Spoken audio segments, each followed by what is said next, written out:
What's up, everyone? Kevin Allen here, and welcome back to the Geeks Vegas Lines Daily Fantasy Football and Sports Betting Angles Breakdown. Today, we are breaking down the NFL Divisional Round.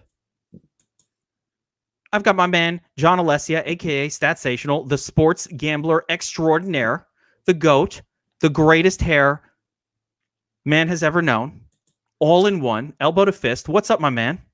What's going on, man? Thank you for the hair comment. It's much appreciated. Starting to use coconut oil now at night, so try to keep it nice and shiny and nice. A couple years back, I didn't need to wear a hat for this thing. It was more than a couple of years, pal. It was a couple of years back.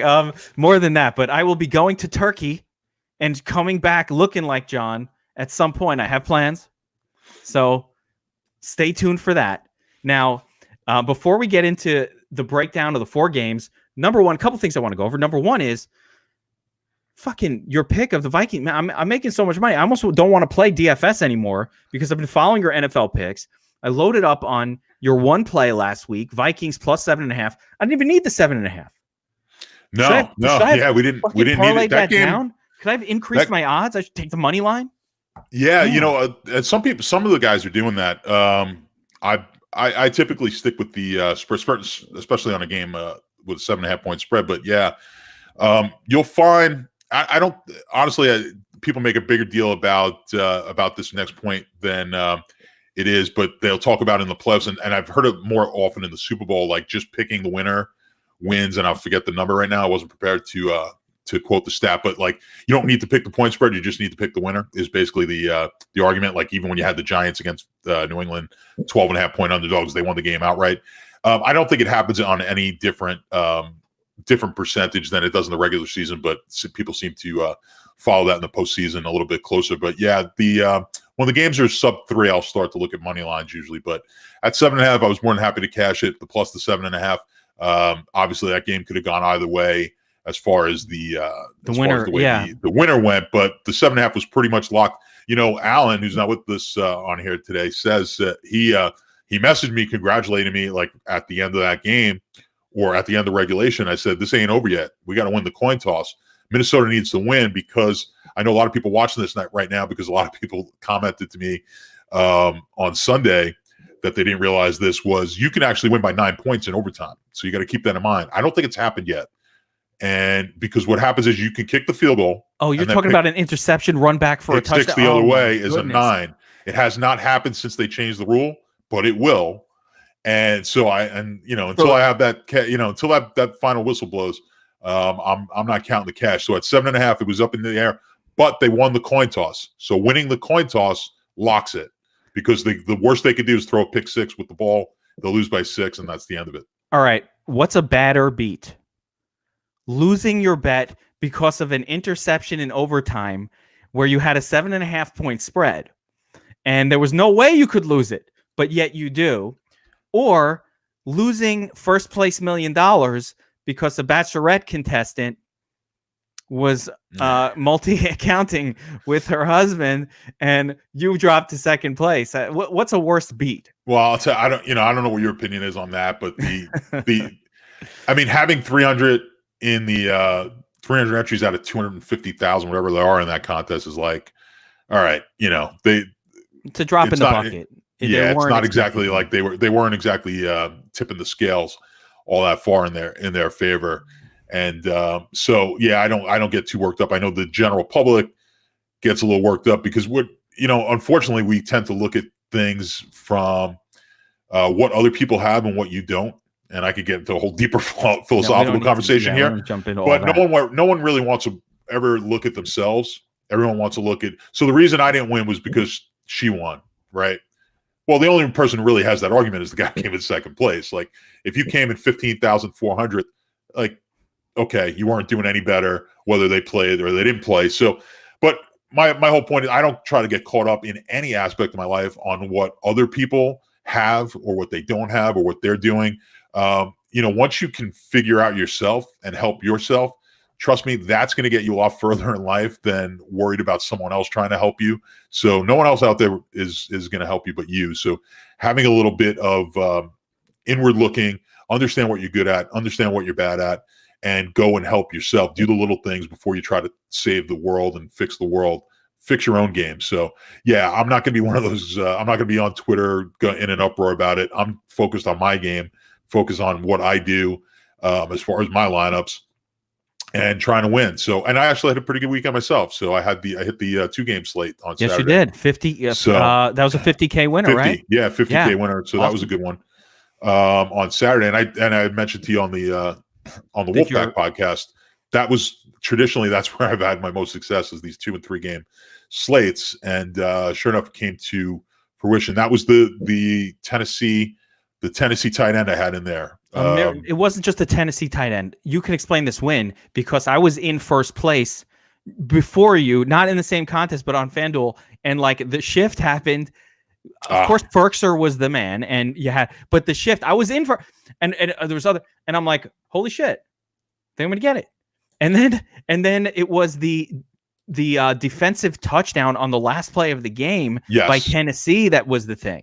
Yeah, right? so Well, if you recall, you knew that, you told me that you were hoping for a sack safety. Well, if you recall earlier in the game, basically right before the first half ended, there was a tip pass. I'm trying to remember. Somebody dropped it. Yes. Yeah, and it was dropped. It was a pick six. It looked like a perfect pick six. Yes, it was. I don't remember who it was. Yeah, perfect. I can't remember who dropped it. I forget who if it was Watson or who the receiver was. I think it was thrown to N'Keal Harry.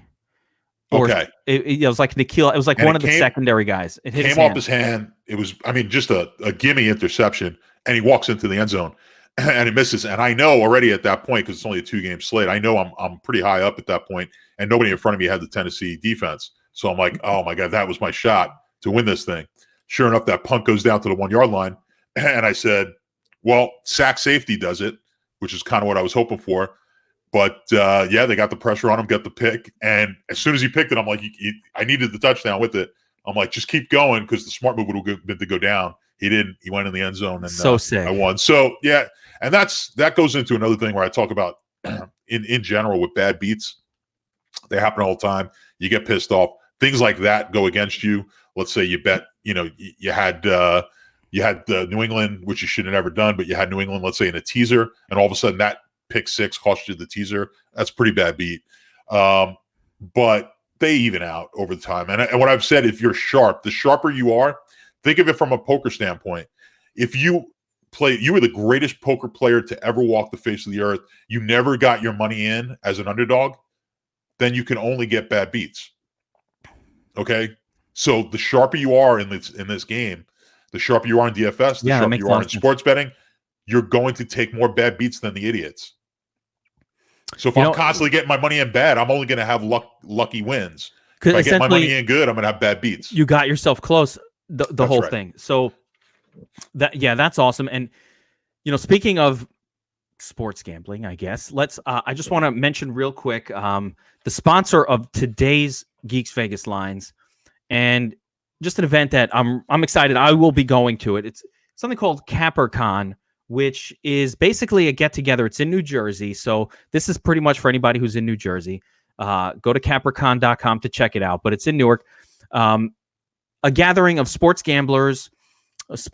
Basically, it's not a business to business. It's more of a peer thing. Gathering sports gamblers, mostly talk about Super Bowl props. So they're going to have a couple speakers, people that you may or may not know. Sal Hill Sud, a.k.a. Max Alduri, is going to be there.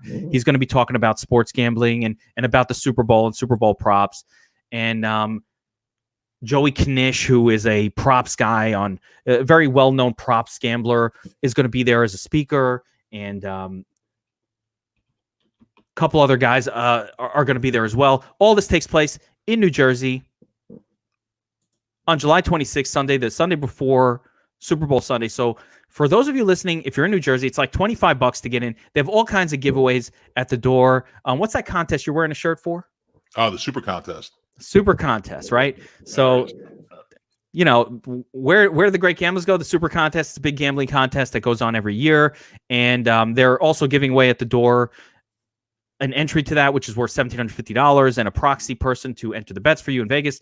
So a lot of cool stuff going on at this event, more things than I even mentioned. But the biggest thing is, if you want to kind of hobnob with fellow sports gambling enthusiasts, want to hear some really sharp speakers and do a little bit of networking. I will be there myself, hanging out, talking to these guys too. I'm interested in what they have to say. It is June 26th, Sunday from 12 to 4. Go to cappercon.com to sign up, buy a ticket. I will be there. Here, I'll put a little thingy up here on the screen. So back to divisional round discussion. And I got away purposely from the controversy bachelorette thing. I don't want to harp too much on it because I did a video explaining my thoughts on that whole thing already. And guys, you could check that out on the DFSarmy.com YouTube video page or wherever you're watching this. You can check out my thoughts on that. But basically, same idea. 300 line. It's more, my real thought was just, it's a rule. They were clearly breaking it. It's unfortunate. Did it give them a massive advantage? Nah. But it's definitely a rule, and it does look like it was being broken. It's unfortunate because it could have been the greatest PR for DFS ever, and we could have had hundreds of thousands of new squares coming into the industry, which would have been nice. And it's unfortunate that that didn't happen because that was what would have happened. So for whoever kind of like called out the scam, good on you. You figured it out. Great job. I would have rather you figured it out for two known gamblers, brothers, whatever, that do that shit, and not this situation, which could have been awesome PR for DFS and brought lots of new just blood into the industry, lots of new pay and more profitability. Like shit was easier 4 years ago. Hey, let's get another influx of players, but that didn't happen. Oh well. Hopefully, though, some of them would have joined DFS Army and not been squares, but been sharp players. That's what we do. So getting back to divisional round. Last week, you mentioned your skill in the 2-game slates, the 3. I love these slates. I love them. You can mass multi-entry. It's fun. It's it's a sharp way. And just in general, I looked at the first slate and there's like one. It's so interesting. There are 3 bad matchups out of the 4, and it's nuts. So I don't even know how to approach it. But let's get to the first game. Minnesota, San Francisco. Okay, San Francisco coming in as kind of heavy, and this is an interesting line, John. 7-point favorite, 44-point total. What do you do when it's exactly 7? Do you buy a half a point here? In the NFL, I typically don't like buying points. They're, it's going to vary based on which sports book on how much they charge you. But as a general rule, most of these, they're usually about a quarter. You're going to get charged like 25 cents on to come off the big numbers, and it's not quite worthwhile to do so. So it's going to be a negative EV play in doing that. So I very, very rarely do I do it, but it's really going to, be based on if you're getting a better price than that. But more than likely, most books that you are dealing with out there, anyone out there, are dealing on prices that just aren't worth it. Actually, I've got them over at Beat the Bookie. I did a calculator for sub 3-point lines and when you should buy the line or play the money line or play the spread. I put a calculator together on Excel. We'll probably have it on the new. We'll have it on the website when we get that up and running as well. So for the Beat the Bookie, for the members, they've got that where it'll tell you what's better, the money line or the juice on whatever the spread is that I'm getting. Pretty valuable tool. I mean, whenever you could save a little bit of juice, certainly that goes into your pocket, and you're going to do a lot better. So. Yeah, that's something that's coming in the future, and for those on Beat the Bookie now, they have that Excel spreadsheet that I did for them.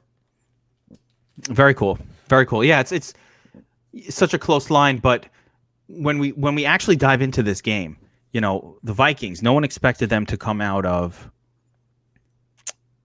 New Orleans with this win, and now they're going to an even tougher place to play at San Francisco.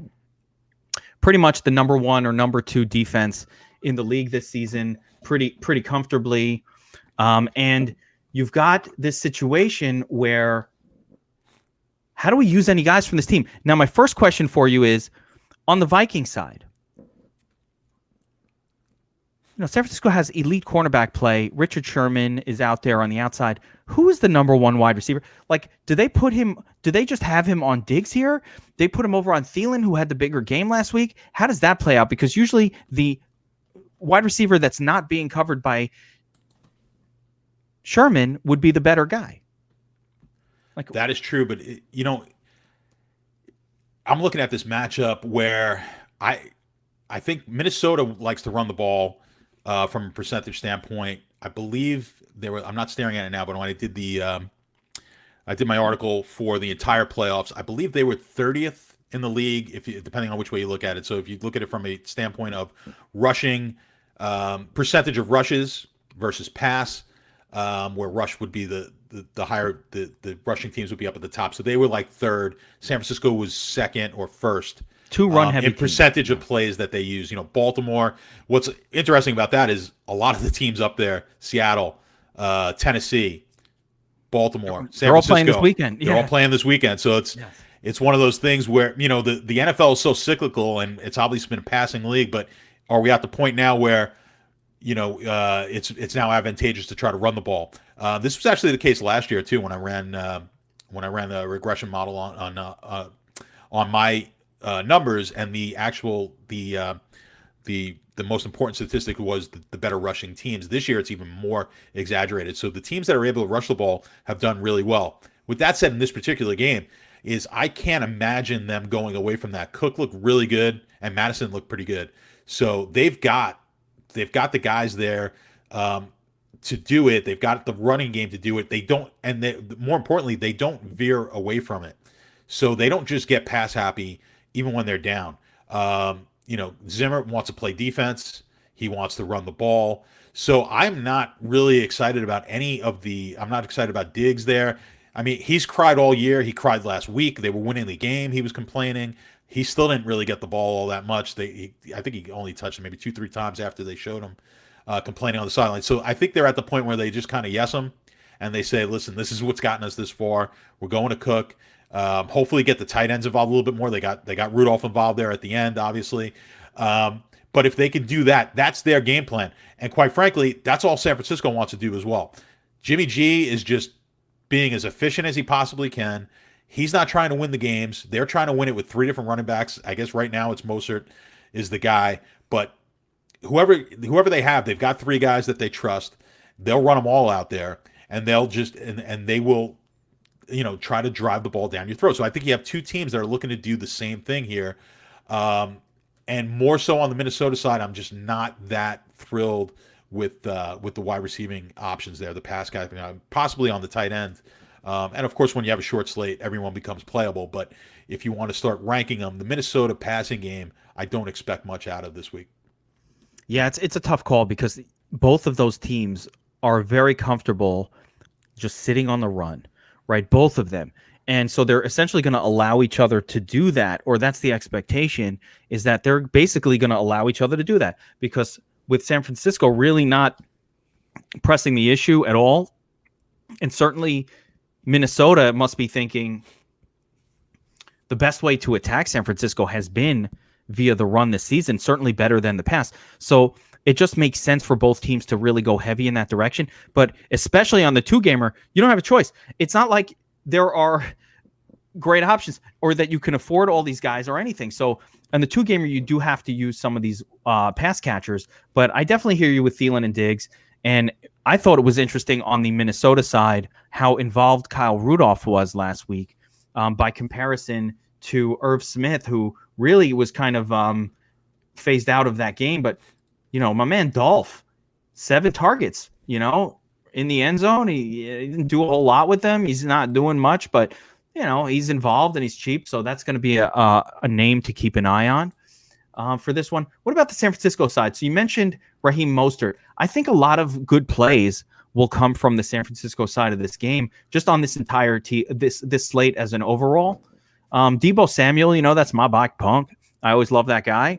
I've been playing him all year. You guys have been making fun of me for my little impressions, but yet my man is, he's had a great season and he's clearly the top guy. We know Manny Sanders can have a big game once in a while. He's a lot more volatile than Deebo is. I got a new saying for Deebo. You ready for this one? I've been waiting to bust it out. All right. I ain't scared of Deebo. He tell me shut up, and I'd be quiet. But when he leave, I'd be talking again. Yeah, that's good. Thank you. I practice all week. I could for tell. that. Yeah. Do you know I was just watching Friday, just happened to come on, like whatever comedy, whatever channel. I'm like, I can never turn it off. It's like the Pretty Woman of movies for men. Like my wife, if she sees Pretty Woman, she can't turn it off. It's on we're watching the whole fucking thing. I'm like, I've seen this already. What about this hooker? What is this? Why are you impressed by it? I don't understand it. It's obviously every woman wants to be a hooker. I don't get it. Yeah. I don't understand the appeal. Oh, she's so sweet. She's freaking. I don't care. I'm not gonna. Women will never watch it. I'm not knocking. I love Pretty Women. Richard Gere's awesome. Whatever. But for me, Friday's that movie. I can't. If it's on, I'm mesmerized for like the next hour and a half. I can't stop. There's a handful. Shawshank's up there. That's another one. I like that one too. You got Godfather's another one. If it's on, you don't turn it off. Pulp Fiction. Oh yeah. Pulp Fiction is. You're right. There is quite a few. There's a few for guys. There's Pulp Fiction, and then Goodfellas, of course, always. Yeah. Rocky, I always have to watch if Rocky's on.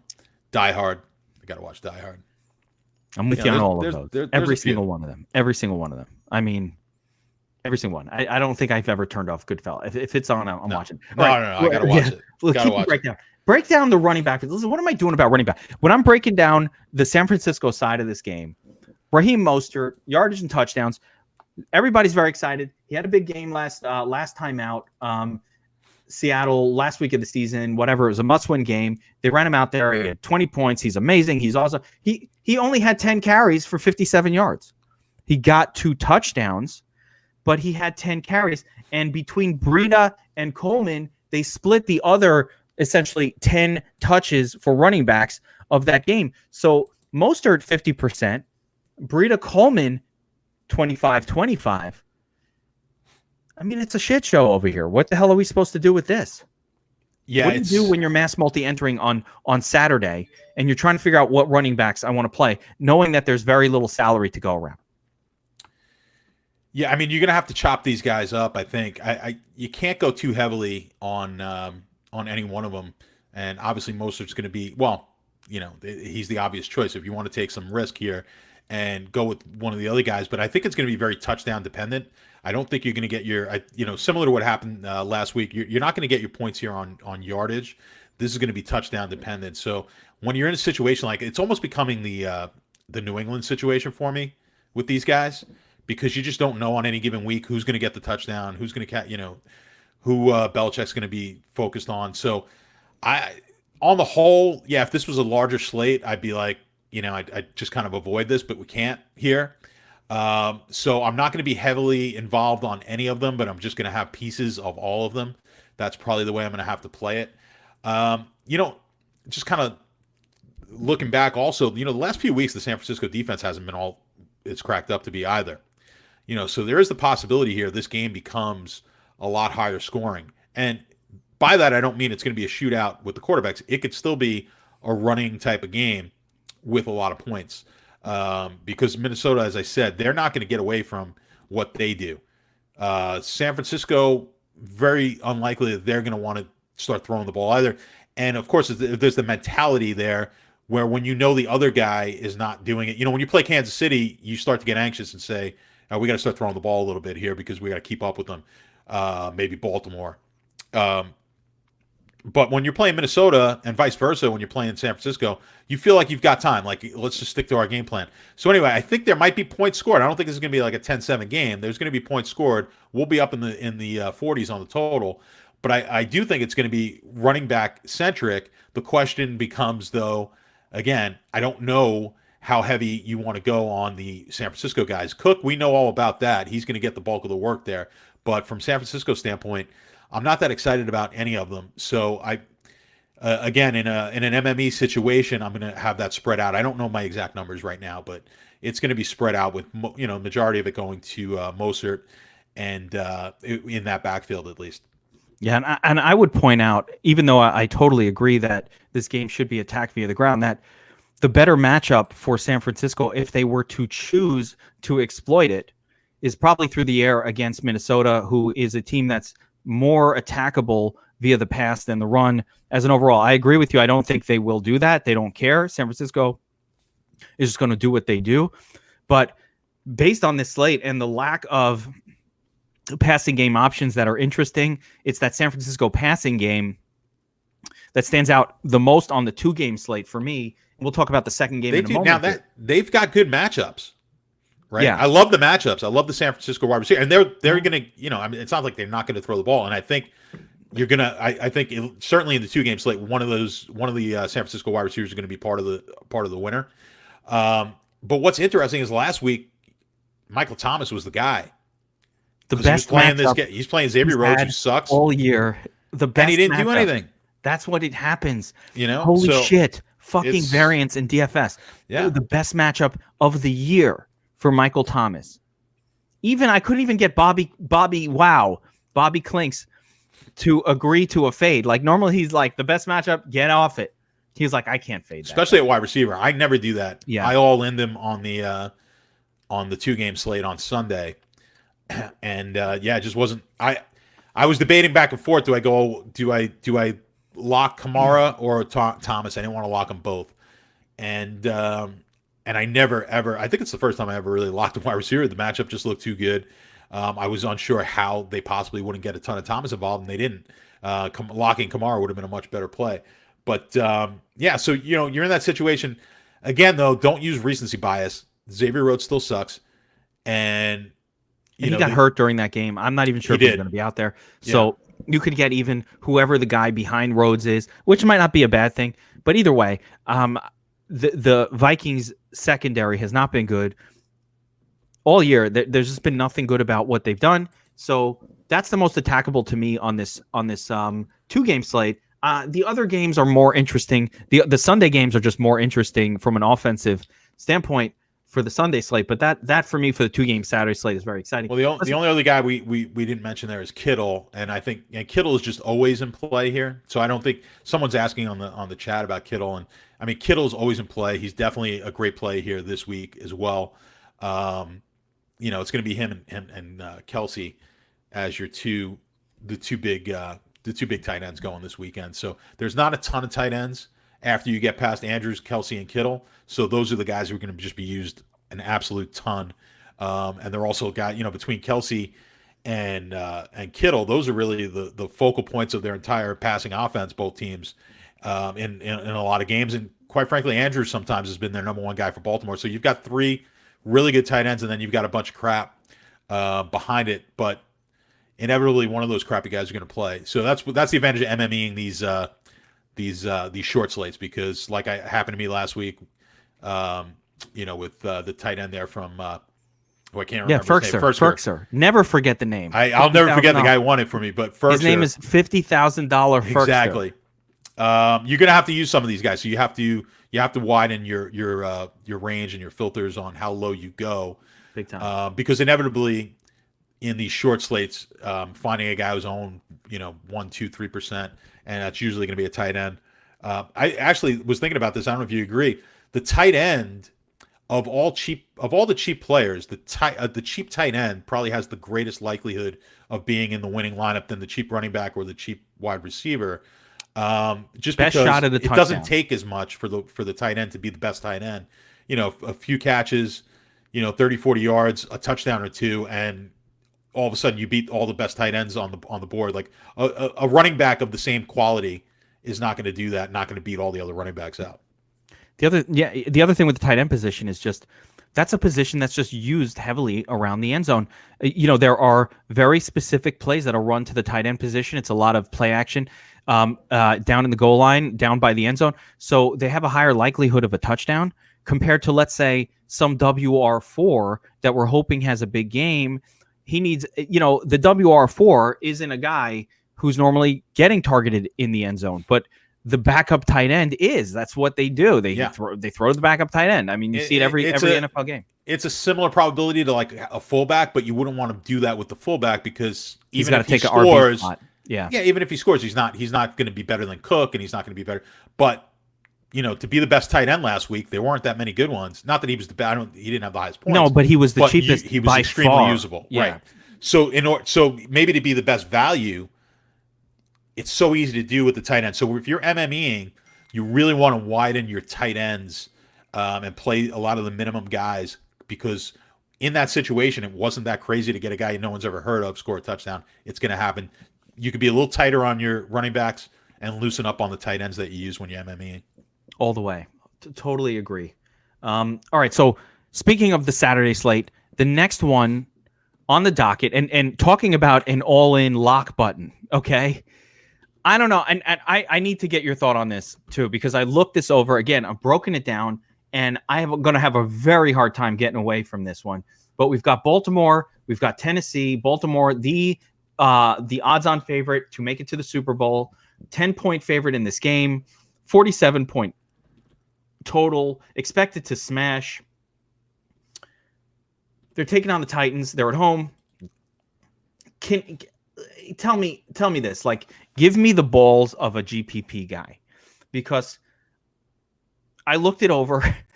How does Lamar Jackson not score the most points of not just any player on this slate, but certainly at the quarterback position? When you look at the other guys and the matchups, how does it not go? Like, what is the scenario where Lamar Jackson isn't the guy outside of him getting hurt early, which could happen?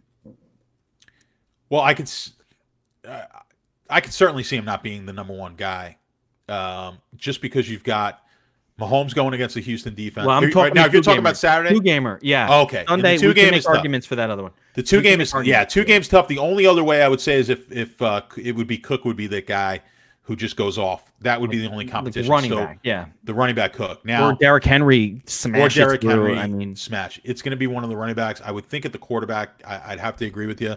Let me look. Like, I'm just trying to figure out if I'm mass multi-entering this thing, because what I was thinking is I don't need to even stack him. I could just pretty much MME this thing, have him just out there. Now, some of the other quarterbacks are massively cheaper, and that's the main motivation point, where Lamar Jackson could get you 30 at 8,500, but like Jimmy G, who no one played, gets you 23 at 5,600 on DraftKings, and all of a sudden it's like, oh, yeah, I lost 10 points to Lamar Jackson at the quarterback position, but the extra 3K, I was able to make up for it elsewhere. Like, that's the only real argument. I can't see one of these guys.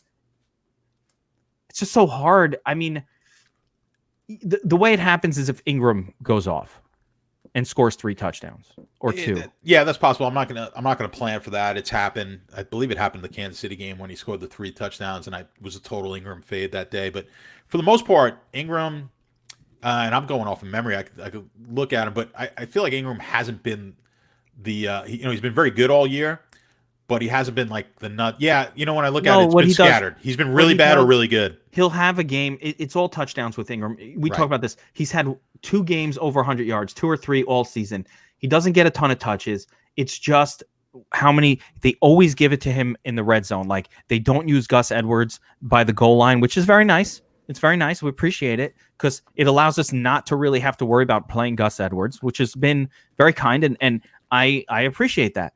But it's just touchdowns. Will he get them? And if he gets 3 of them, that's just 3 that Lamar Jackson didn't either throw for or run for. Right. Yeah, I mean, it's such a big disparity though in the price here with Lamar Jackson to the other quarterbacks that there is no lock that Lamar Jackson is going to be the guy, and I would venture to guess he's going to be overvalued in the market because of that.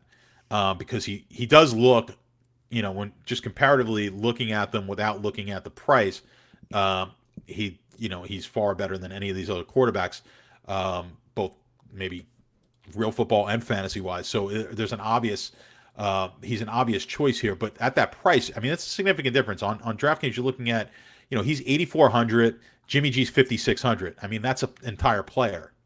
Okay. So, like you said, Jimmy G could throw up 20, 22 points. Jackson gets 30, but you're using Jimmy G because you needed him with the more expensive guys. You needed, you had to have Cook, and, maybe you're using Cook and Henry, and those 2 guys you just had to have, and you just couldn't really fit in Cook, Henry, Lamar, something like that. So, I could definitely see a lot of scenarios where Lamar is not in the winner, but certainly if you're MMEing, you're going to need a fair percentage of Lamar's. I would think 50% might be light in a 2-game slate. I mean, I could see, like I said, my debate was, do you go 100% Lamar or do you go like 70%? Because the odds of these other scenarios going down, they're possible, but man, it's a brutal slate to hope for it. If you gave me the other games, like I said, the 4-gamer is much more appropriate to consider. All right, you've got Mahomes, you've got Watson, you've got Rodgers, you've got Wilson. Any one of those guys could ceiling outpace a Lamar, but Garoppolo, Cousins, and Tannehill, all in tough matchups. Not the greatest of chances. So I don't know. It's going to be interesting. I'm looking forward to MMEing that Saturday slate for this reason, because I'm really going to have to think hard about how much exposure I want to Lamar, who's like such a lock to be the highest scorer. And yet Michael Thomas was a lock to be the highest scoring player last week, and the dude killed your lineup. Yeah, I don't expect, obviously, it's hard to expect the unexpected like Thomas was, but I don't expect Lamar to be a dud. But like I said, he could have a very good day and still not be in the best in the line. I believe in the like Derrick Henry wasn't in, you talked about the Millie Maker. There was no Derrick Henry in that lineup last week. He was not in it. He could have been. It was not the nuts lineup, by the way. There was a 0 in the second. Like there, it was interesting to see that it's a rarity. You could tell how much chalk there was in that contest. That even like that, the perfect lineup was not the nuts lineup. Like it wasn't the nuts, which is unusual to say the least in a 2-gamer. It's rare, extremely rare in a 2-gamer. That it was four games though. But in the 4 games, but in a 4-gamer, even that, it's extremely rare in this kind of contest that would happen. Looking at the rest of the plays in this game, so let's look at the Baltimore side real quick. Mark Andrews seems to be their top pass catching weapon, followed by low volume to Marquise Brown, Boykin, some other turds that Willie Snead. Oh, if Willie Snead is what does it this week, I'm going to lose my shit. And, of course, Ingram at running back is the primary guy. Certainly a couple of turd tight ends that we can think about here as well. What the fuck is with these guys having a Q tag? He's had 2 weeks off. Like, Mark Andrews, when is your foot going to heal? What is going on there? I don't worry too much about those things. I think a lot of these teams are... Because now, there's no probables anymore. There's no, so everyone, boom, everyone's Q, and no one really pays attention to it. So, yeah, I'm not too worked up. And, like, dude, rest your foot, buddy. Rest your foot. Let's go. Man, foot injuries are a nightmare. My foot hurts every morning when I wake up. I haven't even injured it. It just does, and then it goes away. Overshared. You've been day to day every day. Yeah, I'm day to day. I've got a Q tag. I've just got a consist. Geeks comment Q. Oh, wait. That was it. No, hold on. I can't make a symbol, but you know what I'm saying. A Q. I got the Q tag next to my name. All right. But yeah, I think there's a possibility of like a Hayden Hurst or a Nick Boyle or one of those guys. Oh, especially when we were talking about the cheaper tight end. I mean, especially on this team, they use all 3 of those guys. Easily, you find a touchdown from one of those other guys outside of 100%. Andrews. So you're definitely going to want some pieces of those guys on a team that's going to score, projected to be the highest scoring on that slate. So, what do you think of this as a rule for your MME for your Saturday only? What do you think of if Lamar Jackson is not in my lineup, then Ingram is? So you're saying you want to have one or the other in every lineup? If not, I'm not saying I won't pair them together. Right. But if the lineup is being made with no Lamar Jackson, because what I'm trying to think of is like, what is the scenario where Lamar Jackson isn't in the nuts? And to me, it only takes place one of 2 ways. One, if Mark Ingram scores a bunch of touchdowns. 2, and this could also go together, if Ravens defense scores a couple of touchdowns to where they're ahead, the other team can't do shit, and then they cruise with Mark Ingram to the win. So like there's this, I'm trying to think of this game flow. So like I might even lock, like if Jackson is not at the helm, Ravens and Ingram are in the lineup. What do you think of that as a hard rule? I tend to put very few hard rules on these short slates. I don't like to get too restrictive on them. So I'm probably not gonna go with it. I understand the logic. I don't think your logic's wrong there. But for me, MMA, and we're talking about game theory, I've done the best with the oddest. Like when I've won these things, it's Weird come from shit. very illogical lineups, like having the first girl last week, and then I've mentioned them multiple times. I had the showdown on Thanksgiving last year, in which I believe I had 2 quarterbacks and 2 defenses. Something that no one would ever do, but that hit. What we're trying to do weird. here, Weird. yeah, it's totally weird.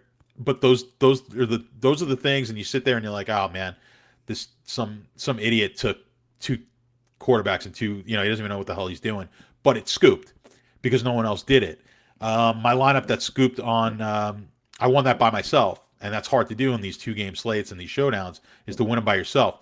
I won that one Saturday by myself because I left $500 in salary, and I used the tight end that nobody has. So there was $500 left over in salary. That lineup was the same exact lineup that was in front of. There was like 6 people had that lineup in front of me before that Tennessee touchdown. So Houston's defense was a little bit more expensive than the Tennessee one. So everyone had the same lineup with Texans because they didn't want to use the Tennessee and leave that much salary. And of course, I was the only one that had that lineup with Tennessee.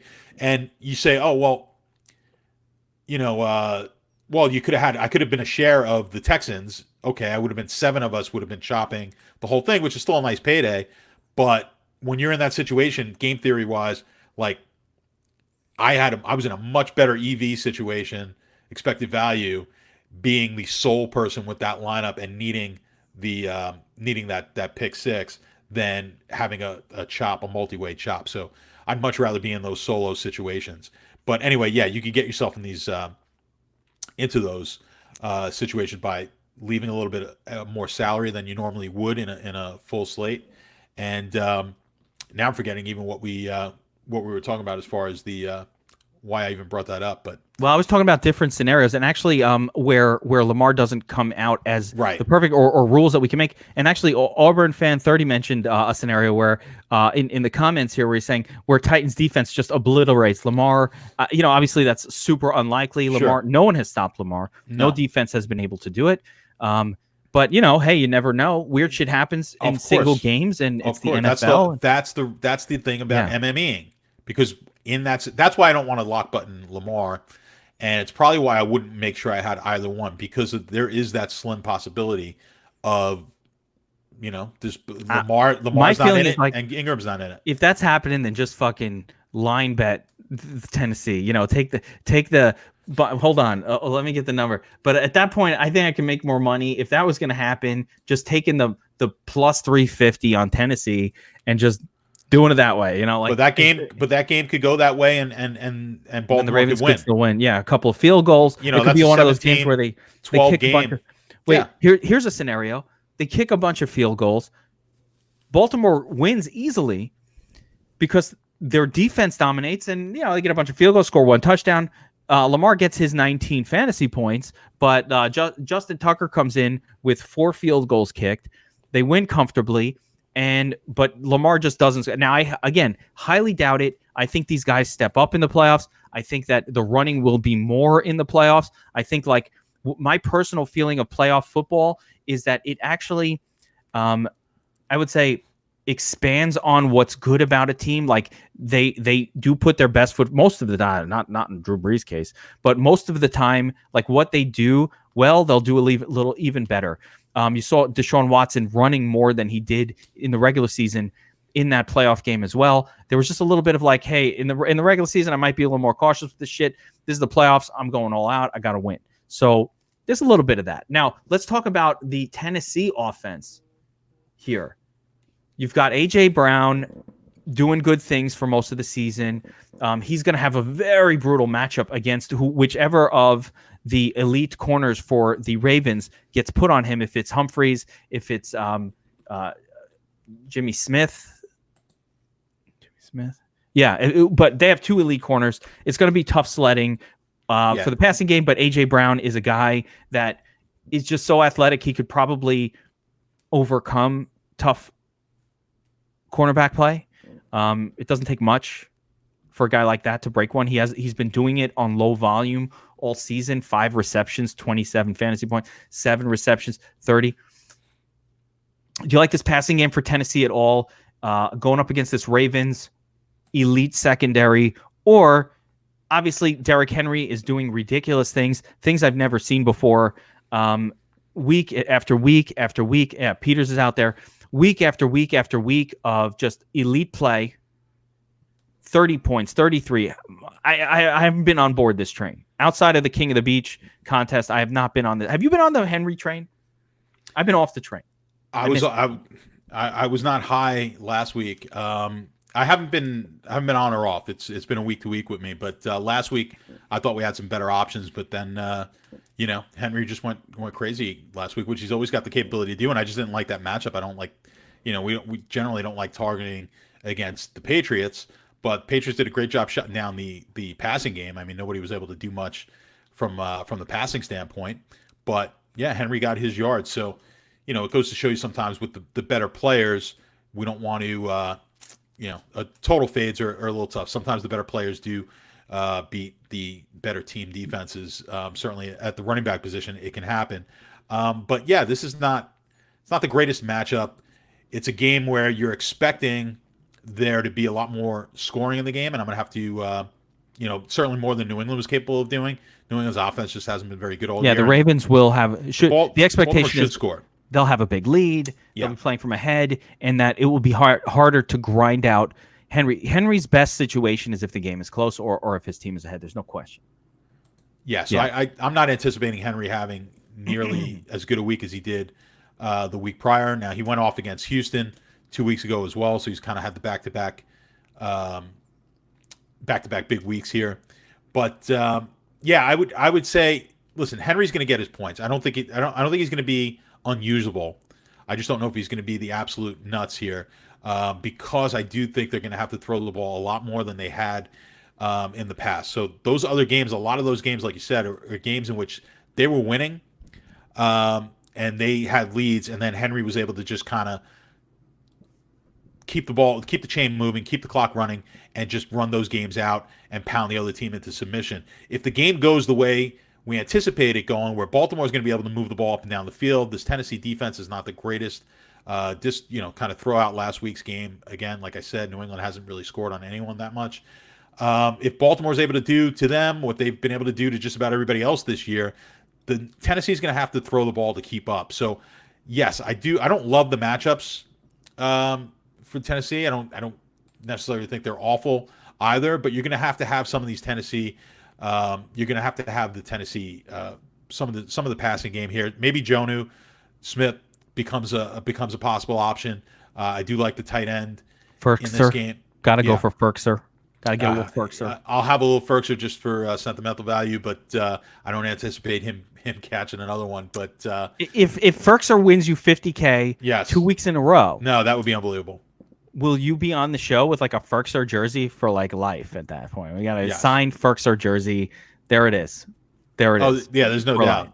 Yeah. And I don't like to wear, there's a rule about wearing jerseys. I think it's a good rule. Everyone out there listening, you're all sports fans. So, and some of you guys a little younger. So current players, right? No, nobody younger than you. It's a simple rule. You just don't buy a jersey of any player who's younger than you are. And that just kind of, it works. It's a very nice rule that works, right? Because I find it really odd when I see like, a 50-year-old guy wearing some 21-year-old's like jersey. I'm like, nah, wear your Mickey Mantle jersey or whatever you want to wear. and you're fine. Wear your Reggie Jackson. I'm not running out. I'm not going to Met games wearing my Noah Syndergaard. Like I just don't do it. Wearing your Tom Doc Seaver. Good. Doc Good. Yeah. I'll wear my Doc. I'll wear whatever. But I got my Darryl Strawberry in the closet over here. I'm not a big jersey guy, but that's what I'll do. Like I'm not wearing the young kid. I'm not wearing the. I like the rule. I'm not wearing my Alonzo. I'm not wearing Pete Alonso jersey. That's a perfect like faux pas thing that no one would have known if you didn't mention it just now. Apparently Ferkser is the pride and joy of Manalapan, New Jersey. Yeah. Not too far down the road for the Capricom convention over in Newark. Yeah, so it's right there. Buffo, you going to be there, man? Going to the Capricom? All right, so let's move on to the Sunday games. Yep. Here starting, and these are much more exciting games, which makes it just again fascinating to set up your 2 gamers, your 4 gamers, and all of that when you're attacking these slates. But The first game, I'm way more excited. This is probably the most exciting. I don't know. I love these two games on. I love both the games on Sunday. Like, please don't bother me on Sunday. I'm fucking watching football. Okay, no NBA, no PJ. I don't want to hear it. I'm watching football. Right. So, Texans, Chiefs at home, 10-point favorite, 51-point game total, highest total on the slate. Chiefs expected to dominate. Chiefs defense shockingly good. What does your model say about the yardage in this game for both these teams? Because the Texans defense has been shockingly bad this year from a fantasy points perspective, allowed to opponents at all positions. Running, wide receiver, tight end, whatever you got, they're bad against it. On the flip side, Kansas City, who everybody thinks of as a scrub defense, like the first thing that comes to your head is these guys are fucking scrubs, right? It's KC, high scoring game. They've been excellent and even more excellent at home against the pass. Not so great against the run. So give me your thoughts on this game from a defensive perspective. Can the Texans keep it close? What is your thought here? Well, let me give you the numbers that the model's coming up with. So we got 300. I've got over 300 yards passing for Kansas City. I don't think that's I don't think that should come as a shock to anybody. Yeah. But yeah, the Kansas City defense has played a lot better here down the stretch. Now, my numbers are going to be for the whole season, and they still only have Houston at 227 for passing yardage. Now your numbers, though, wait, to be clear, your numbers are more heavily weighted towards like recent games, correct? No. This is going to take the entire season. There's no weighting. So there's no weighting on the. Now, if you want to adjust that yourself, by all means, if you think the recency, maybe the last 5 games is more, is a better predictor maybe of what they were doing in week 2. It's tough, small sample totally size. Understand Yeah. But I like to get the full picture, and then I could adjust off of there myself. But this is what they've done for the season and comparatively speaking. But we were talking about Houston rushing, and this happens a lot with Houston, and it's strictly because of the quarterback. The Houston rushing number is always very high, but a lot of those yards, it's a 40. I'm not sure what he's averaging. He does about 40. He does about 40 yards per game. Yeah. So that when you take his numbers out, it becomes a really low. They wind up becoming the lowest rushing team on the board. So you have to take that into account. So when I have a high rushing number there, it's not necessarily because Duke Johnson's going to go off here or Carlos Hyde. It's because you're going to get Watson. So that's where Watson becomes valuable, just like Lamar Jackson. They get those additional 4 or 5 points from the rushing game. If they run one in, now you're dealing with 10 points that they got without throwing the ball.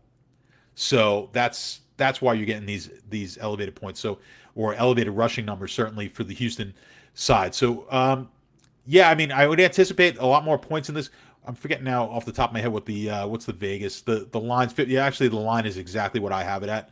My model has it at 51. It is 51. We anticipate, obviously, it opened at 48.5. I want to point out this line opened at 48.5, went down to 48, and then has now climbed all the way back up to 51. So I would assume that the money is coming in on the over here, or it has been up until they bet it up to your model. People use your model. Your model's becoming too popular.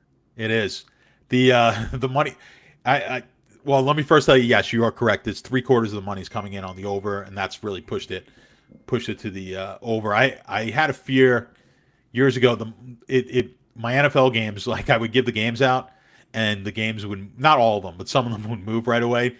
That I never believed it was me, but people used to mess with me all the time. It's like, dude, someone's watching your stuff, man. Your timing was good. That's yeah. I'm very good timing. I'm like, I don't know if I'm moving the lines or not, but you never know. You never know. I don't. A lot of beat the bookie subscribers put out. Now, big yes, events. now, yeah. We were in a much. I was dealing with a much smaller group of people years ago. A lot of friends, family, and some subscribers, but. Yeah, certainly the Beat the Bookie, we're reaching a lot more people, and more people signing up every day, which is nice. But so you got to be in before those games move when I give them out. But yes, anyway, without trying to self-promote myself any more than I already have here, that 51 I think is a good number, like I said, and yeah, we anticipate certainly that game being a lot of scoring in that game.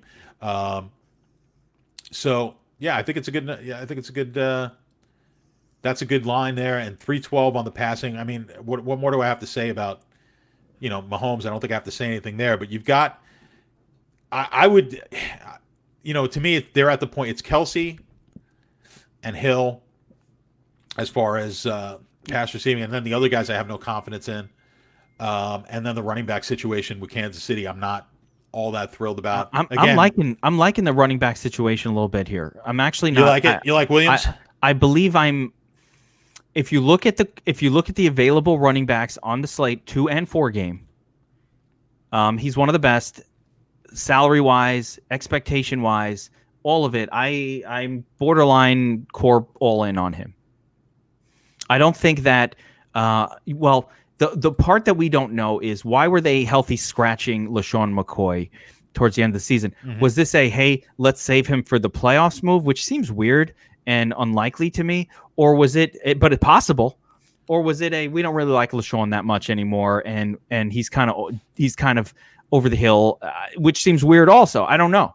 That's the part that's a mystery. But if you look at the numbers for Williams, and he's not a volume guy, never going to be. But it's such an explosive offense, and when you compare it to other carries, like in Week 17, which was a must-win game, you can expect something similar. He got 7 targets, 12 carries, compared to McCoy, who was not playing that game, and the only guy who was in was this Darwin Thompson character. He got 4 carries, so still about 70% of the touches. More than that, if you consider Darwin got only 1 target, so 5. Versus 20, about 25. So yeah, about 75% of the work went to Damian Williams. And who else is there to play? You want for the same price, are you going to play Raheem Mostert? Well, he's probably the best value out there, but I don't. It's not by a ton. I guess there's probably some good value on Aaron Jones as well. Jones is the other guy. Yeah, Jones is the other guy you like. But Jones will contend for touches. But you want to play Marshawn Lynch? No, yeah, you're not going that route. Not for any significant percentage, at least. No. Again, and I think we're talking mostly MMEing here because the single entries are really tough. So, I mean, Williams, will he be? I don't know if he's going to be my highest. He's going to be up there because Jones is going to get some of that, but he's he's 1,400 under the price of Jones. Yeah, it's going to be interesting. I haven't run it yet. I started to try at it. It's different when you actually put lineups together. You realize, especially for the games that include Sunday, which are all of these fun players, you start to realize, shit. If I want to use these running backs who are all in kind of bad spots for all intents and purposes, like you want to put Henry or Cook in there, who we know are elite running backs in kind of like minus. Normally, guys we'd ignore on a main slate, where we had a lot of choices. So then it's like, well, if I do that, that removes Devontae Adams, Tyreek Hill, so many fun players that you want to play. DeAndre Hopkins in this game. So many exciting wide receivers just get wiped out of playability if you go up with the running. That's why I say that Damian Williams might wind up being like my most owned by far running back. And it's just because I need to pay down if I'm going to play Reek. I love Reek. I love Devontae Adams even more than Reek. So it's like, how do I not play these guys? But let's focus in on this game. So KC side, you already mentioned Mahomes, of course. Mahomes does Mahomes things. Hasn't been the same guy he was last year, but still an elite guy. By the way, next year, draft Mahomes. You won't be sorry. Let everybody else take. I mean, I love Lamar, but let them take him in the first round. You take Mahomes in the 5th round, you'd be very happy. Mahomes, competitive with Lamar Jackson, has a chance to outscore him for 1K less. Not saying he's going to do that, but he could. I think he's got the second best chance on this slate of doing that. And I totally agree. I think the secondary pieces, the Jeremy Pringles and the Sprinkles and the Mecole Hardman, that's a wing and a prayer. That's all it is. That's just a wing and a prayer. 100%. Darwin, yeah. All right, so other side of this game, we've got the Houston side, and there's a little more to break down here, I think. Houston side, they have a lot of different players that are, I guess, reasonably priced in terms of outside of their number one wide receiver, DeAndre Hopkins, who is, elite level, but you've got Kenny Stills, maybe Will Fuller. here in a potential high-scoring game. Not a good matchup against KC. KC has not been generous to opposing wide receivers, has not been generous to opposing quarterbacks at all. Ranked second, ranked third. No one knows it. I think you know it because you see the ranking. But the thought that goes into your head when you think of KC is attackable defense, not elite defense. So, number one, my question for you is, does KC have cornerback play that is good enough to sort of eliminate someone like DeAndre Hopkins? Even considering last week, like even no one's fully eliminating him, right? He's very, very good. But like, are they good enough to sort of reduce his ceiling a little bit to the point where you kind of want the other guys on the slate a little bit more, or you might even want to pay down, which seems crazy to me, to, you know, some of these cheaper Seattle wide receivers on the slate? That's one. And two, what other pieces can we use from Houston in this 4-gamer? No, I think Hopkins is very much a live play here. I want to be on Hopkins. From a game script standpoint, you could certainly see it going the way of Kansas City playing in the lead for the majority of this game, and the Texans having to throw the ball quite a bit. I'm not afraid of these. I'm not afraid of the defensive backs for Kansas City being able to stop Hopkins. As we said, Hopkins is I like Hopkins in any matchup. I don't really care who the DB is, and certainly against the Kansas City secondary, there's nobody on there. There's nobody out there that's going to scare me away from Hopkins. Let me stop you right there, because we're going to do a comparable here. Because I did this. I'm looking at everything on a slate basis. Adams, Hill, Hopkins, all similarly stud priced. Adams, Hill, and Hopkins. Which do you get the most? Do you even out your exposure? Do you just base it around your quarterback? Or do you say, well, I like this one a little bit more than the other two, and so I'll go a little higher? It's going to be based on how much you're going to want to use of each one of these quarterbacks. If I'm ranking them as just strictly ranking the wide receivers, I think Hill has got the best shot here of being the highest scorer, and I would put Hopkins right below him, not that far off. So those are the two that I like the most. Adams is definitely in the 3 for me. They've all got favorable matchups, but that's just how I would rank it right now. So I do like Hill. The advantage with Hopkins is, he's still the guy. Hill's the guy there too, but Kelsey kind of can take a lot of his action away. Hopkins is still their number one player. He's the best player they have, certainly with the quarterback. So I feel comfortable taking Hopkins. If you want to take, I don't feel comfortable. Let's put it this way: I don't feel as comfortable taking any of these guys as an all-in play, because I think you're going to have to chop them up. But let's say I would say this: you're going to need at least one of those guys in each lineup certainly on the single day slate, the 2-game. So if you want to set that as a rule where I must have one of those guys, I'm all for that, because the likelihood that one of those guys, at least one of those guys, is in the winning lineup is extremely high, and there's a possibility of having 2 of them. So what I would say about those 3 is definitely key 1 minimum in each one of your lineups. Yeah, I totally agree. I was doing my assessment, and I had Hill as the highest ceiling and lowest floor of the 3, because Hill's just not a volume guy, or he could be, but he hasn't been.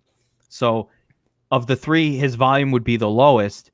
I think Davante Adams probably has the highest volume, but just hasn't been as explosive. And then you have sort of Hopkins right in the middle. And it was interesting. I just had them broken up like that, like Hill, ceiling, no floor. Adams, lots of floor, decent ceiling. And Hopkins right in between. Lots of ceiling, lots of floor, all of it, especially if Will Fuller is out for this game, where when Fuller's out, it's just a whole different approach, or it had been during the season with Fuller being the deep ball guy, and then they kind of switch Hopkins up to a more intermediate route role. But when Fuller's out, they have Hopkins basically doing everything, and he's a 12-target guy. So it depends on Fuller a little bit for me as well. Looking at so we talked about KC. We're talking a little bit about Houston. What about the running game for Houston? Can we, KC is more exploitable on the ground. Can we look at Carlos Hyde as a playable piece here? He scores touch. He's a yardage and touchdowns guy. 16 carries last week, got the touchdown, 12 points. Doesn't do a whole lot, but this is a good matchup, relatively speaking. KC has not been great against the run. No, they haven't. I mean, I think both, Carlos Hyde and Duke Johnson are going to be playable. Like Hyde a little bit more, but certainly for the price, you're talking about 5,000 and 4,700 over on DraftKings. Yeah, I could certainly see one of those guys being in the line. It's going to be touchdown dependent. They're not going to get a ton of yardage. All of them. I mean, most of them are going to be. Yeah. Well, Cook's the only guy. I mean, and obviously Aaron Jones too. You're going to want the touchdowns, but Cook's going to get his yardage, right? Even against that pretty tough. I think defense. Jones is the same way. They'll throw to him, Yes. a little bit. Yes. So he's going to get those points via the pass. But the thing is, from these, you just don't expect Carlos Hyde's not going to go out there and run for 120 and catch 5 balls for 50 and not score no any touchdown. touchdowns. Yeah, no, he didn't do that. It's going to more likely be, he runs for between 50, 60, maybe, gets a one or two catches for 10 yards and then 2 touchdowns. That's when, that's going to be his big game. But it's very possible. And at that price, if we could get 15 points at that price, it very well could be he's in the winning lineup. So I don't think 15 points is out of the question. Let me throw the price range at you for the 4-game slate. These are your choices. Duke, fine. Marshawn Lynch, Gus Edwards, Hyde, Homer. That's that group. Right. And maybe, is Jamal Williams out? No. And maybe I'll throw Jamal Williams in there because I actually think Jamal Williams legitimately is playable on the slate as well. 100%. So, yeah, totally playable. So, between that group, that you're going to have to make a choice here. Yeah. Yeah, Carlos Hyde's the guy for me. There it is. In that scenario. Yeah. Carlos Hyde, we know, will, of that entire group, will, in my mind, I could say with confidence, will see the most volume. I don't know about his matchup as a bet. He will get the most volume. He will have the most touches. Not sure he'll score the most. Again, 60 yards, no touchdown from a guy is 6 points. He's not getting you there. Duke Johnson, 3 receptions, 30 yards is the same. Yeah, it doesn't take much for a pass catcher to outpace a yardage guy if the yardage guy ain't scoring touchdowns. All right, let's move on to the other side. The next game on the docket, the final game of the slate. I think the most competitive game. I think potentially the most fun of all of them to watch. Even though I don't think either of these two teams are the best team in the playoffs by any stretch, but I think this is the most fun game to watch. And I'm curious actually what your model thinks of Green Bay in terms of how good of a team it is, even though they've got the seeding and they've got the bye week and the number 2 seed. But I'm curious what your model thinks of them as a team. But you've got the Seahawks traveling to Green Bay, outdoors, cold weather. Don't know exactly what the weather is yet, but Wisconsin in January, or where are we in January? Yeah, Wisconsin in January just seems like a cold place. It typically is. Yeah, they don't get too many warm days in January in Green Bay. That's for sure. Wait, hold up. I got something for you here. Okay. Except for in Milwaukee, where my man Milwaukee is heating up the joint, celebrating his 100K NFL NBA win from last night. What up, Milwaukee? I hope I got that right. That would be a heater. Yeah, that was the heat coming out of the Milwaukee's got the heat in Wisconsin. Is Milwaukee? Yeah, I'm doing geography in my head. I'm like, fuck, Milwaukee better be in Wisconsin. It sounds really stupid. Is. I hope it's not fucking Michigan. Shit. All right, no, it's Wisconsin. All right. Getting back to what I was just saying. Cold, Seattle, coming out of Seattle. Not such a cold place, but it's rainy over there too. They're used to weather. So 4-point underdogs, a close game. What does your model think of Green Bay? Are they good?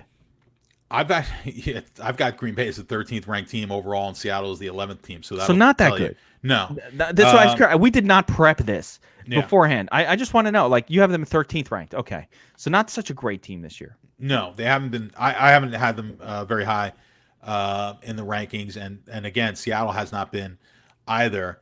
But they've won games, and this happens. This is going to happen from time to time. I'm going to have teams that are outside the top 10 who win. Now, a lot of the time, it's not a coincidence here that it's Seattle and Green Bay because of the quarterbacks. So you've got 2 quarterbacks who don't turn the ball over.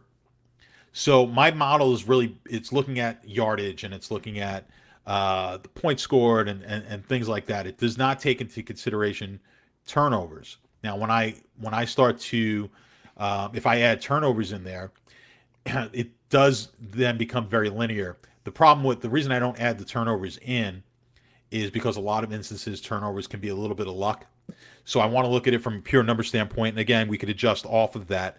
But in this case, Seattle and Green Bay, it's not luck when it comes to the turnovers, specifically because the quarterbacks don't turn the ball over. Fumbles are almost all luck.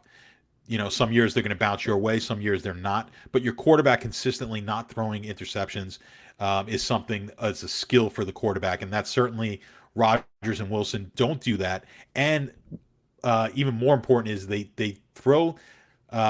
They're very efficient when they get into scoring situations. They make sure they get points on the board. It's something that when you look at Tampa, I had Tampa rated. I could just look at where I have them. So Tampa, I have, and I just picked this off the top of my head. Tampa's right sandwiched in between the two teams. So basically what they're saying is Tampa's right in the same ballpark as Green Bay and Seattle. Difference is if you put one of the quarterbacks from Green Bay or Seattle over on Tampa, they'd probably be ranked, 6th, 7th, or 8th, something like that, and they'd be in the playoffs, maybe with a bye. But the quarterback kills them there with all those turnovers. So anyway, that was what I'm trying to say here is what you were saying. It was I don't think either one of these teams are all that strong. I think Minnesota's a better team. Nothing, which helps no one and nothing, because now essentially that's not leading us to who's going to win this game. Right? No. So that's not helping. They're both kind of mediocre, and neither one of these teams really looks like a competitor to get to the Super Bowl. Whoever. I mean, it looks like San Francisco. Looks like San Francisco. Yeah.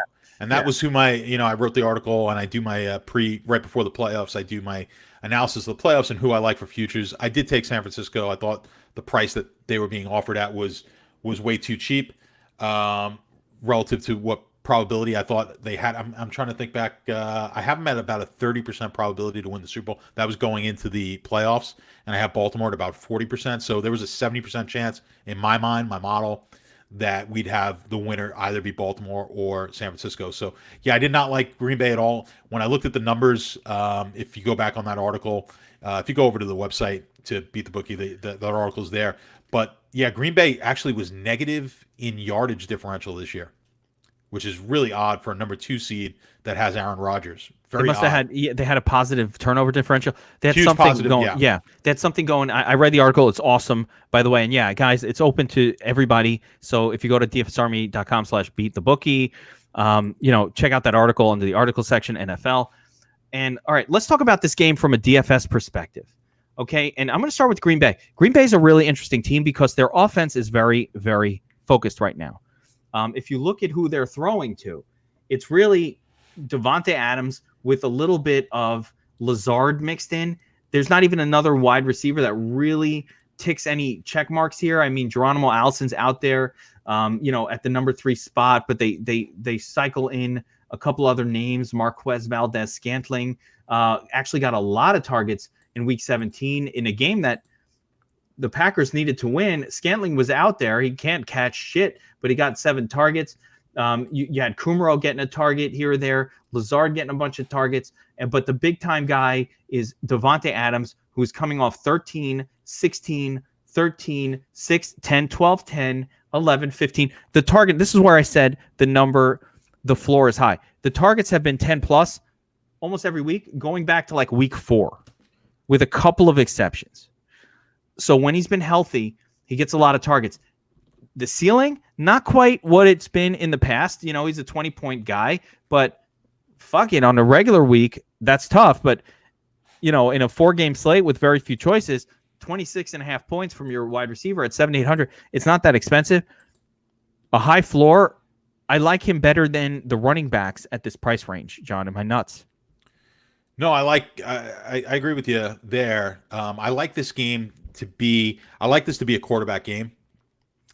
So I think we're going to see an up and down pace to this game, barring the some weather that that I don't know about coming in there, some big storm or something like that. But other than that, if it's just cold is nothing. By the way, cold. If you, I'm sure. I believe it's something if you're coming from warm weather, like Miami. Yeah, maybe coming from warm weather. Seattle's not a big deal. The cold is nothing as far as when you start playing I'm sure a lot of people listening to this played football. They played whatever. When you're playing, You don't feel it's it. not it's not that cold. So Did you play football in the street in Brooklyn, like on? we did play, like yeah. on like East 68th Street. A lot of games Sheepshead? on East 87th Street in Canarsie. Mill Avenue, right across the street man, from right across the street from the El park, Carib? Marine Park, over at Marine Park. Yes. Well, I played a lot of baseball in Marine. I played football for the Brooklyn Hurricanes actually in Marine Park also. Nice. But when you play in the cold weather, you don't even, once you're out there, like you don't even feel it. So it's the moms watching you play and the dads that get they're freezing. But yeah, when you're playing, it's not cold. So I don't worry about it. Anyway. The point of that was, don't worry about cold. Oh man, it's going to be like 0 degrees. Don't try to handicap that into anything you're doing. Wind, most important thing. Windy, yes, 100% kills the passing game. So if you see a lot of wind, be leery. But cold weather doesn't really change much. Might possibly cause the ball to get a little slick with some turnovers maybe, but nothing that you can really predict. But with that said, I really do like, again, considering the weather going to be okay, I like both quarterbacks here. I like the wide receivers. I do like Adams. Again, I think the matchup with Hopkins and with Hill's a little bit better, but I do like Adams here as the third choice of that group, and certainly I'm going to have a lot of him. Lazard, you mentioned Lazard, and this is a guy who Rodgers really liked. He actually handpicked him to come into the line when they were having their injuries, and I think Adams was down. Yeah, he said bring Lazard in. He threw him one pass. If you remember that, I forget the game who they played. He threw him the one pass. There looked like might be interference. It was incomplete. He went right back to him. Next play, boom, touchdown. He likes the guy. And it's taken a few weeks, but if you watch the last game that they played, I guess it was the last meaningful game. No, they played, the last week of the season they played a meaningful game to get them that bye, and then the week before they played Minnesota. They played Detroit last week. They're starting to use him a little bit more and more. So Lazard is definitely in play here, and I like him as the second choice on that Green Bay team. So the last 2 weeks he's gotten 9 targets and 8 targets in the last 2 weeks. So I think I'd be surprised if he's not a pretty decent. He's not going to be Adams' number. He's not going to get Adams' targets, but he's going to get. I think you're looking at 8 to 10 targets at his price. And where's he at? At 4,500. He's at 45. You get 10 he'll 10 be targets extremely at 4,500 he'll be very popular. He's going to be one of the more popular. When you look at the slate and you look at the salaries for these players, I believe Lazard will be one of the most popular players on the slate because he's borderline, punt pricing on this slate. They've jacked everybody up. So he's going to be extremely popular. I want to mention as well, because I totally agree on the Lazard take. I think he's going to be the most popular player on the 4-gamer. I think he might be the guy that has the most ownership at the wide receiver position just because of the affordability factor, not because I think he's in the greatest spot. Jimmy Graham, the ghost of Jimmy Graham, was seen floating around last week. He was spooking the people over in Detroit in that game. 7 targets, 4 receptions. Didn't do shit, but he got 7 targets. So that was interesting. But the big question mark on the Green Bay side is Aaron Jones going to catch a touchdown. He's going to run for a touchdown. He always gets a touchdown. How's he going to get it? Last week, he had the backfield to himself again, or week 17, he had the backfield to himself. The ultimate setup for Aaron Jones, all in. And of course, the 1 week of the season that he doesn't score, a guy with 19 touchdowns, he didn't score the week that he had no vulture. That's how shit goes. Against the great matchup at Detroit, 31st against the run. Isn't this always the way it goes? At some point, if I see 31st against the run, I'm just not going to play the running back. But Aaron Jones is going to be very popular. They throw to him. So a lot of the consideration is going to be, do I include him with my Aaron Rodgers stacks, or do I not include him, or do I not even kind of worry about it and let him be in some of those stacks, not some of those stacks, just have a mix. He'll be in non-stacked. I can't worry about it. Weird shit happens in 2-game slate and 4-game slates. Yeah, I think you want to just let it be. There's no, because he will. I mean, there's no reason for Rodgers not to be. If Rodgers is in the winner, for Jones not to be in there as well. I mean, it very likely could happen. So yeah, I think you just want to kind of let if you're doing if you're working over on Domination Station, whatever, kind of let it go and let it put in as many Jones-Rodgers combinations as it's going to do. That's I my would make take on it. sure I had somebody else with him too. I don't want Yes. Rodgers. So the key, I think, from what you're saying and what I agree with is Jones is not enough to carry Rodgers to the winning nuts lineup. He needs to be paired up at worst with one of Adams or Lazard or one of these other guys. I think, to me, I would almost have a lock on Adams or Rodgers. I don't think Rodgers gets there without Adams. You have to look at it from the, just that Sunday slate. You got 3 viable quarterbacks there. So I'm sorry, you got 4 viable quarterbacks, three viable outside of Rodgers. So if you have to think about the other game as well, if Rodgers is that guy, how unlikely will it be that one of his wide receivers is not also with him in that lineup? So it's going to be a very high likelihood. I think all 4 of those teams, two games. Different story on Saturday where you could see maybe something, maybe Lamar comes out without one of his pass catchers, perhaps. But I think it's highly unlikely here. So what I'm thinking on Sunday is I'm going to have the quarterback. In some of these situations, like you said, with Jones, I could have the running back with him and at least one pass catcher. Certainly on the 2-game slate. So I might even do 2 pass catchers with the pass catcher on the other team on these, because I really think it does work well on those 2 games. I think you're looking at the potential of really good game stack on either one, if not both of those games. It's really interesting because, I agree total. And last week was not a game stack week at all. It didn't really work.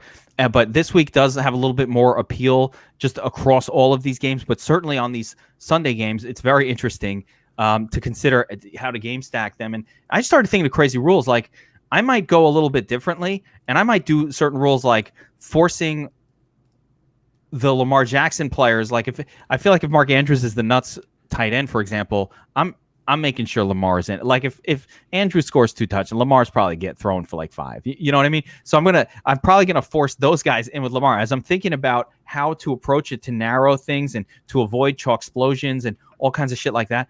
I'm coming up with interesting ideas, and I might actually go to some interesting rules myself, and maybe even going back to the old domination station method of stacking where I can do player stack.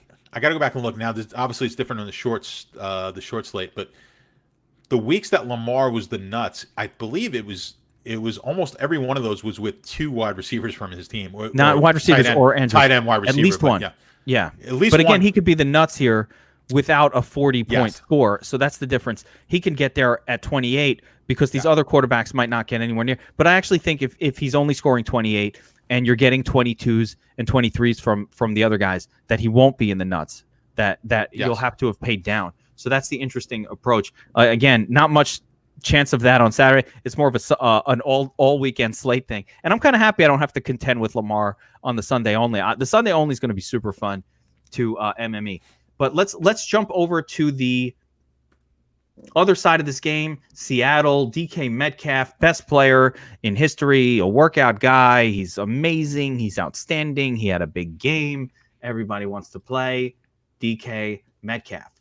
But I think the more important analysis, my analysis of the Russell Wilson side and what's been going on the last couple of weeks and why these guys are doing better than they have. And I wrote this up in my notes for last week's slate, and I have the same notes the same write-up in my notes for this week's slate. The loss of Carson, the loss of Penny, the loss of their running game has forced Seattle to go to a more pass-heavy attack than they're used to or normally comfortable with. We saw it against San Francisco a couple weeks ago, 40 pass attempts. That's one of the highest numbers that Russell Wilson has had all year. What the fuck were you going to do? Run up the gut with Marshawn Lynch or Travis Homer? Who the fuck is Travis Homer? And then on Sunday with Philly is kind of what I talked about kind of happened also, although he put up a big number on low volume. It was they couldn't run the football. So everything that happened came off of his legs. And what's more interesting is you see a lot more of the running version of Russell Wilson in the playoffs, again, with this, hey, I don't got to protect myself anymore. This is go time. I'm going to do what I got to do to win this game for my team. And so I think we're getting more rushing out of Russell Wilson than we're used to. more throwing out of him, which opens up DK Metcalf and Tyler Lockett. No one likes Tyler Lockett, and fuck Tyler Lockett.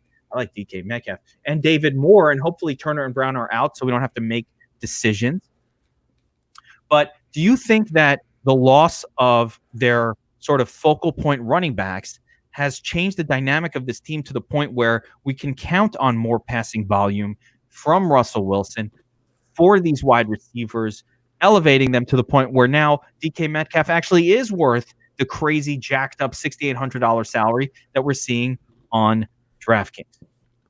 Yeah, I don't think there's any doubt. I believe we said it last week over on the Wolfpack. I mean, Russell Wilson, he's a chameleon, right? I mean, he's going to do whatever he needs to do. He could play that run game. Now, this is a team before those injuries, they were very run happy. They ran first. I believe, like I was saying earlier, they were fourth or fifth lowest, or fourth or fifth from the top, whichever way you want to look at it, in running their ratio between runs and passes. So they were a very run heavy team, and Russell Wilson plays that role well. He could be efficient.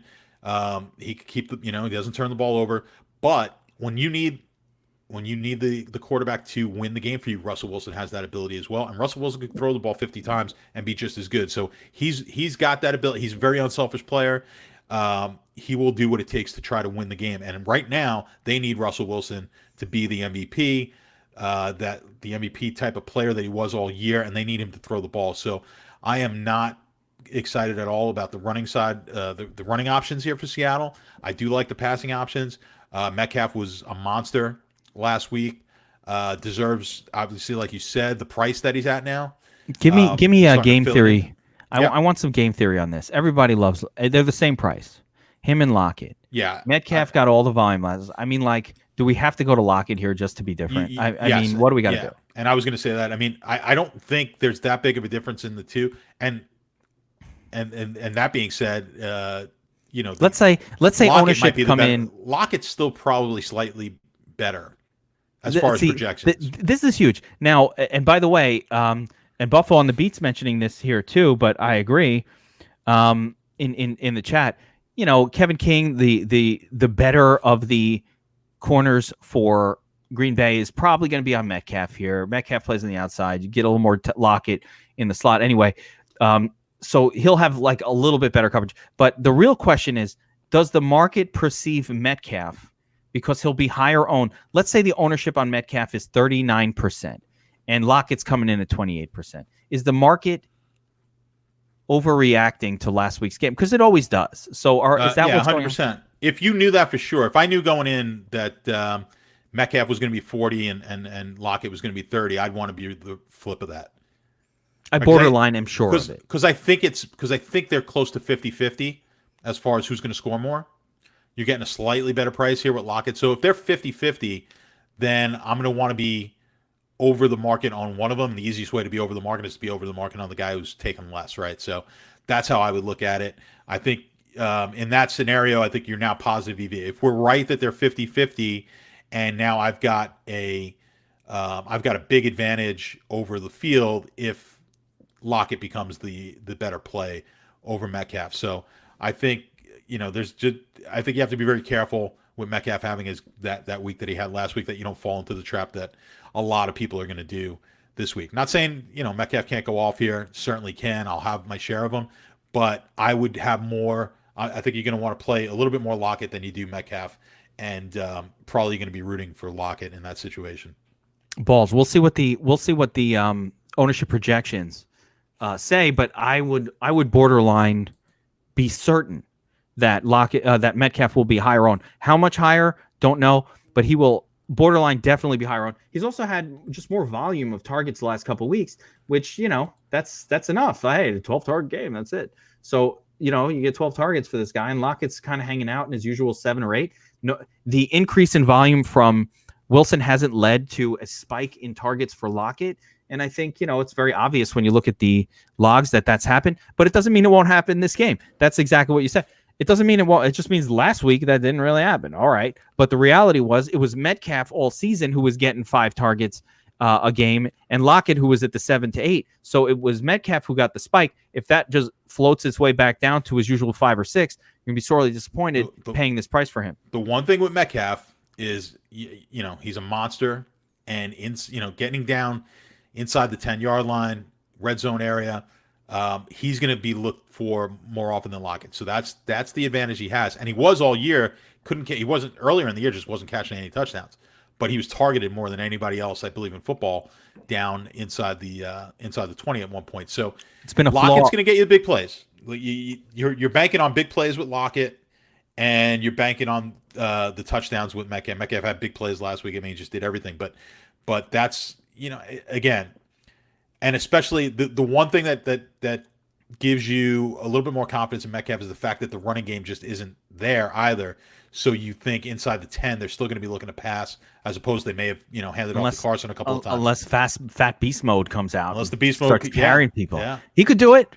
I think he's good at the goal line still. He looks strong. They're still using him there. Yeah. They're he's a bowling. I mean, he had the touchdown he had last week was classic Lynch, but Buffalo's Jimmy Graham revenge. That's it. I was going to say it's a Jimmy Graham revenge game. Yeah, let's all in Jimmy Graham. No revenge. Enough with revenge. Enough. Only Steve Smith Sr. is entitled to have revenge. Yeah, the revenge against his former team. If you look deep enough, there's revenge. Everybody's at revenge. This point. Everyone's playing a team that they've been on against or playing against a team that they played for. So, yeah, I don't pay too much attention to that stuff at all. Awesome. All right, let's call it there. 4-game breakdown. We've got 2-game slates. We've got 4-game slates. We've got all kinds of just lots of action. Some of my favorite slates of the year are these playoff slates, guys. You got to play them. Got to NFL's still going strong. Got to play these. Have fun with it. If you don't want to put a lot of money into it, you play the nickels, you play the quarters, you play the 50 cent, you pay the mini. There's a $2 mini. All kinds of good games to attack. Don't. I would say avoid the $25 Millie Maker. I'm pretty sure like everybody and their mom is multi-entering that thing this week. So let's just not do that. Let's avoid that one. It's a sucker. Do you enter that? Do you attack John? Like, did you attack the Millie Maker last week? Like, I didn't you play do that contest? $1 million to first, 2.75, 40% of the money. Yeah, it's the problem. That's the problem with it. I have in the past. I have played, and I've mass entered it. 150 lineups in there, which is what, like, it's usually 20. Was it $25 last week? It was 25, but it's normally 20. $3 grand. So it's usually $3 grand, and I've done that. Listen, I mass entered, up to $100 games. Have you done 150 at $100 entry? Yeah. So I mean, it gets a little stupid, and I hate the fact that it's so top heavy. I mean, I would be sick throwing away lineups on like Ferkser when $100. Oh, how much Ferkser do you have? 10%. Oh, so $1,500 on Ferkser? On Ferkser, yeah, exactly. Oh, so yeah, no, I don't really play it as much anymore. It's just not. It's really difficult when you're dealing with the vig, the rake that they charge, and the fact that you really need the style I play with these GPPs. You have to win them. I mean, you can't even come in like the top 10. You have to win a few of them to make money on the year, and it's real hard. It's real hard to win. People with don't understand this. people, and you have to win the millie. Yeah, like if you're entering the Millie Maker and you're not one of the, the lucky, X amount of 20 people who win $1 million that year, you lost money. Yes, there's no getting out of it. This is what I was talking about this a little bit. There's no getting out of a contest that pays 40% to first or 38 or between the VIG and first place, 50% of the money's gone. You cannot do it and not lose money. You lose money every single fucking week in that contest, which is why I tell you, listen, you want to attack it? Great. Put a DFS Army avatar on your account, please. And then when you win, that's awesome. Like, hell yeah. But if you really want to play smart and a profitable approach, you would not be playing in that. Playing the fucking slant. It's 2 times. It's 15% or 12% to first. It's 2x every entry. Like it's a different price structure that you can get your money out of it, even without necessarily winning it. Like I've been up in the slant many times over the course. I haven't won it this year, but I was up in it. I made it. I was profitable in it many times without winning it. I don't think it's even possible. It's borderline impossible to be unless you're Burns and you like make 7 lineups and one of them gets in the top 10. That's how you have to do it. You got to play it like a lottery ticket. play it like Burnsy does, which just maybe 10 lineups, something like that. Yeah, I want to make the caveat that I was talking about maxing it out, which is the maxing, different. which is what I would do on occasion. I've done it a few times this year, and I've had decent finishes, but it doesn't pay for unless you come in like first, maybe second in one of them. It doesn't pay for it. I think last year on Fan, they don't give out the million, but their millionaire one is like 250 grand up top, I believe. So it was like 250. So think about that. I had a lineup last year in December. The San Francisco Seattle game went to overtime. I had Carson. I was down 1.8 points to the same guy. He had the lineup in first and he had the lineup in second. So he had the $250,000 lineup, the $100,000 lineup. He had nobody left. I had Carson, and nobody behind me really could catch me. And I needed 1.8 points with Carson going to overtime.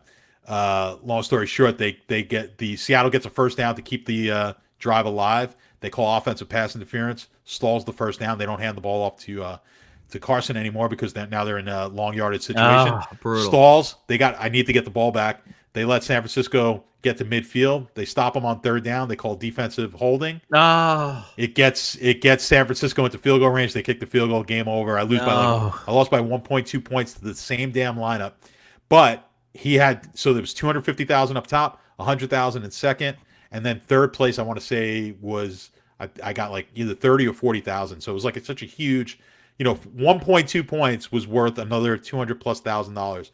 And that's the difference in being profitable for the year and maybe, breaking if you didn't win anything else. The margins are that slim. And by the way, that contest is not as top heavy as a Millie Maker. No. Millie Maker was $1 million to first, 100,000. 100,000 is crazy. When you see that, I avoid it. Sometimes I want to play it. I'm like, I'm not doing this. And actually, there are times when I have an MME set up and I didn't really reserve, and then I go look and I'm like, oh no.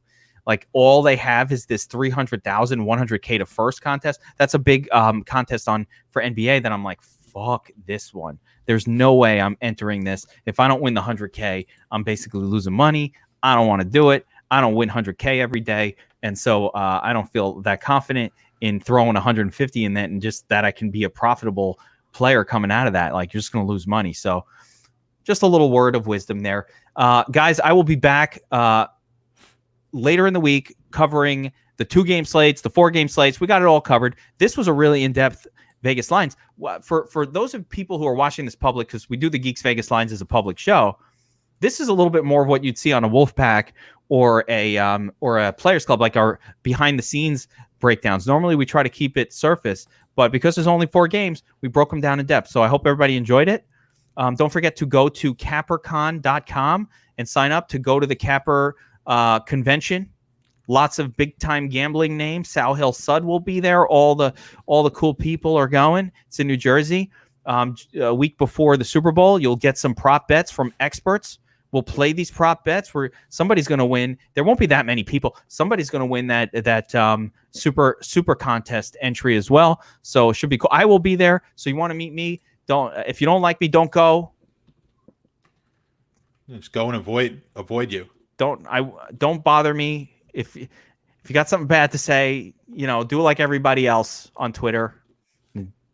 It's a nice way to be nasty. Don't do it in person. Don't. But beyond that, I'll be there. Say hello to everybody, and I think it'll be a fun event. I'll be back with Players Club Wolfpack. I don't even know. I haven't figured it out yet. But I'll do something. What I'm going to do this week is basically. For DFS Army VIPs, I'm going to try to cover the 2-game slates because we really covered the 4. I'm going to try to cover the 2 game. I don't even know. Like I said, it's really tricky when you have 4 games that are covering all these different slates. I don't know how the fuck to cover it. But we'll figure it out. Geeks Pick Sheet, almost live. John, anything you ever want to do, you are welcome to. You're my dude. DFS Army tools. We got all kinds of shit coming out for next year. We can talk about that too. So a lot of cool things coming up. And John, what's happening to Beat the Bookie? I hear you guys are launching a new website with tools and all kinds of badass shit. Yeah. We're close to at least getting phase 1 of it up there. Within the next couple of weeks, you're going to see it. So we'll have a brand new website. We're adding some tools, some calculators. Little by little, this thing is it's going to be really cool. And I'm real excited with the amount of people. There's a lot of people joining every day, and more important than joining is everyone's sticking with it. So we've had the same people all NFL season. Everyone's super excited now. We're doing so many outside of the main sports, like, we've got soccer stuff in there. Someone was asking about tennis. I'm like, all right, we got to. I'm not doing tennis handicapping. Yeah, I'm not handicapping tennis. It's one of the few sports I don't handicap myself. But who knows? In the future, people bet on tennis. What are we going to bring a NASCAR guy in too over there? I know, it's crazy. But the guys are everyone's having fun. Listen, when you win money, it's always a lot more fun. And the tough thing with DFS, DFS is tough. It's tough to make money. It's tough to beat that juice. And worrying about all these other players that you have to beat, the sharp players, and what information they have. When you put a bet on a sport, it's close to a 50-50 proposition. And if you've got good models like we have over at Beat the Bookie, you have a chance to win some money. I would say this is a warning and a promise. What's coming for Beat the Bookie in terms of expanding out from just being just models and advice and picks from pros and all of that into real in-depth tools for sports gamblers. What's going to come in the next 6 months? People want to get in now before that all happens, before pricing and all that kind of thing changes, before everybody's in the game. It's still very intimate. You still can ask John questions. You can ask Ryan and Anthony questions. They're really, really great. And what I love that you guys do there is that you focus on teaching